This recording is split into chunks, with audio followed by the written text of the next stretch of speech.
Hi, welcome to Wonderland's podcast. And tonight we have Penny Mappoura Mappoura, yeah, Mappoura Salmon. I told you I'd get that's it. tongue tied. That's fine. Mappoura Salmon. And how are you? You okay?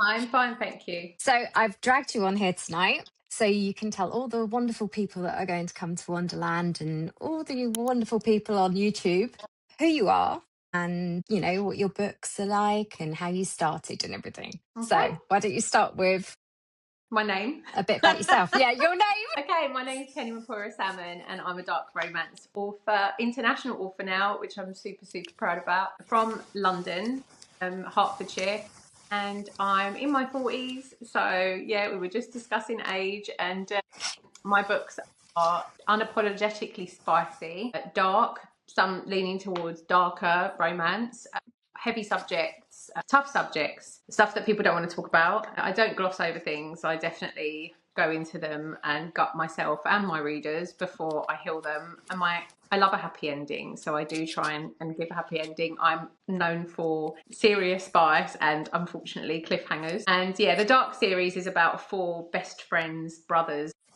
in arms, kind of brothers from other mothers, interracial, definitely representing my husband's side. So my husband's side of the family, which is Jamaican. 3 out of the 4 boys are Black British from Camden, and one guy's half Greek, half English from the country. And the girls are a mix too. You've got a half Caucasian, half Latina NYPD officer. You've got a Russian-born New York City assassin operative, and you've got a Caribbean British girl, and then you've got Elena. And I never ever stated where she was from, but I believe because I think she represents me. I don't want to say she's Greek, but she's definitely exotic Mediterranean looking. And yeah, they just go through a lot. It's war, it's personal turmoil, it's trauma to healing, definitely touch her and die vibes, and a lot of spice, definitely a lot of spice. Book 1 is kind of a reverse harem at some points, and book 2 is definitely MF because he is deliciously, gorgeously jealous. Book 3 and 4 have a mixture of MF, so couples doing stuff at the same time in the same room. But yeah, all the boys know their boundaries, and the girls, especially Elena, she goes from, I don't want to say victim to badass, I'm going to say victim to menace. And she goes throughout the book, you see her grow into this. She's just naughty little minx, and I absolutely love her. So yeah, there's definitely found family is the biggest trope in my storylines because I love that, and I've never had that. Yeah. So yeah, found family. Oh, that's amazing. So you said that you're international. So I know that you have done quite a few signings over in America now, haven't you? What Yeah, I ones did did you do?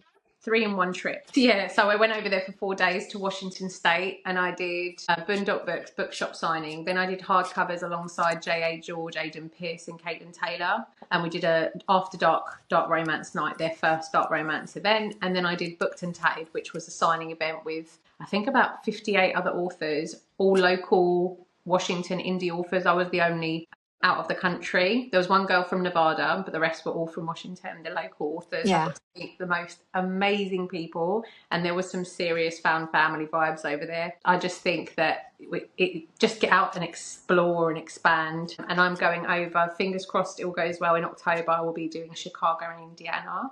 And then next year I'm doing Washington State, Chicago, and I am waiting patiently for BookCon's application to come out. I probably won't get it. I shouldn't put it out there like that, but yeah, my fingers are crossed for BookCon. I can't wait to apply because that's around the same time.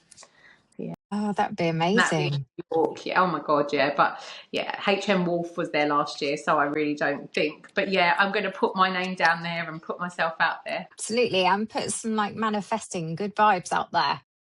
I manifested it so much that I put it in the finale of the Dark series that Elena goes to BookCon. So I'm just... Yeah. So they'd be rude if they didn't have you, really, wouldn't it? Well, and also by manifesting, I'm putting it on paper and it's in print and it's forever. So yeah, exactly. So rude. So have you ever thought about moving out there? Is that something that you would be interested in, or are you? I would love to move out there. I would love to. I don't really follow politics. I probably should, but I've been told not in the current state it's in. But Yeah. my husband and I have other plans. We plan to move. So my mum is from a Greek island, my dad is from Cyprus. So our plan is to move to Lefkada, which is a tiny little Greek island opposite Kefalonia. But we've got a family home, like a holiday home. So that's the plan next. That's fingers crossed, middle to the end of next year. That's where we will be. So that's my actual dream place to go. I really want to go to Greece. You are welcome. We're I gonna have do we're doing a readers retreat, a writing retreat, a book. We're excellent. doing a book talk party, and when we get out there, you come whenever you want. You're always welcome. It's only two and a Ah, half hours away, and if you come at the right time of year, the ticket's like 200-300 quid. So yeah. So whenever you you've got want. loads of plans then, because writing retreats out there would be amazing. I can see Well, that really yes, I taking can do off. that. It wasn't even. It was my street team. We're like, right, writers retreat, reading retreat, and I was like, I don't know what that is, but you're all welcome. We'll have a book party. Just come. Yeah, I'll get you sounds guys a villa. amazing. You guys can all, it would be next to nothing if you all share a villa and you could just spend your time reading by the pool with the view of the mountains or the sea. You'll be happy. Ugh, sounds amazing. So what are you working? Are you working on anything new at the moment? My work in progress is so in the Dark series, books 3 and 4 and 4.5. I introduce a group of boys called the Queen's Crew, and they help the boys of Dark get out of sticky situations. And book 5, there's a massive finale where everybody's involved. So there's 9 guys, and it's the boys from Dark and the Queen's Crew. The Queen's Crew in book 3 were 6, and then in 4 they were 5, and something happened, and that's going to be the lead storyline of the Sinners trilogy, which is the Queen's Crew. So I'm not sure whether it's going to be a trilogy or a duet just yet, but it's a wide shoes reverse harem, curvy Italian FMC, super curvy, and 5 very brutal men. So that should be fun. That's what I'm outlining at the moment, but I'm really just trying to get through the next 6 months of signings, because I've literally got 1 or 2 a month up until November. So just Wow, running busy, around like a busy. crazy person. Yeah, I'm trying to get out there as much, and I just love signings. I haven't had one in a while, and I get like withdrawal. I don't like it. What's your favourite part about signing?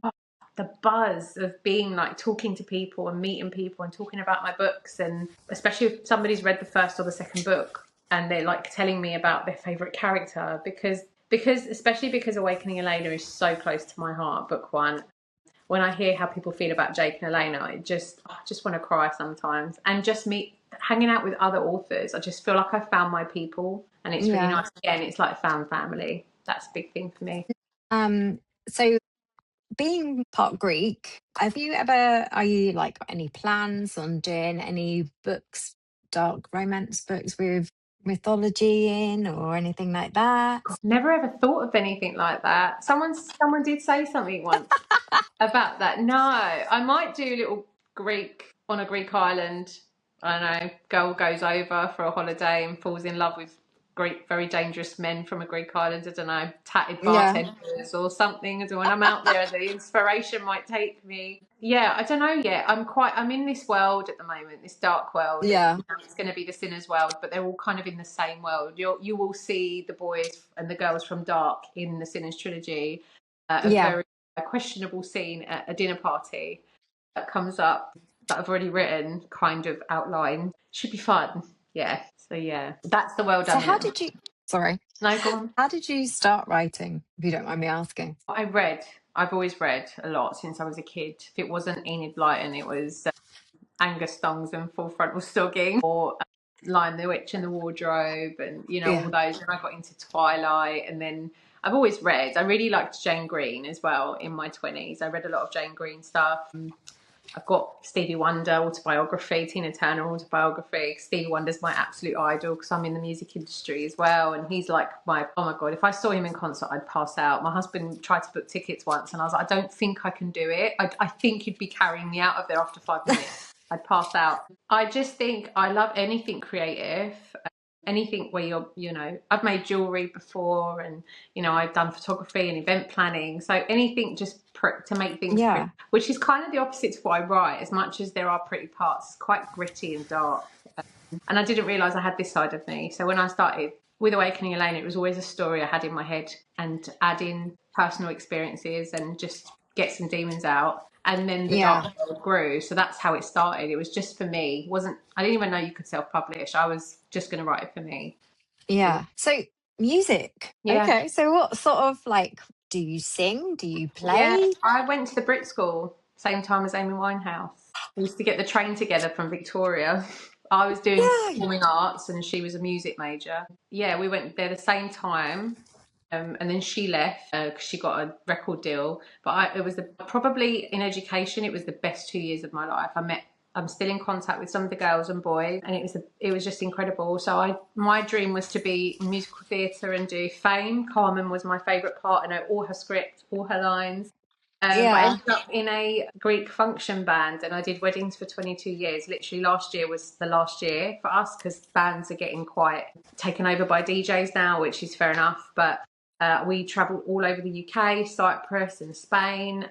We did, some amazing weddings at the Waldorf Astoria and the Hiltons and, big hotels, estates out in the Yeah. country. Yeah, so did that for 22 years and I did loads of musical theatre. I was an understudy for Carmen in the amateur version of Fame, so I kind of got there at the end. So yeah, I've That's sung my entire amazing. life. I play piano and sing, yeah.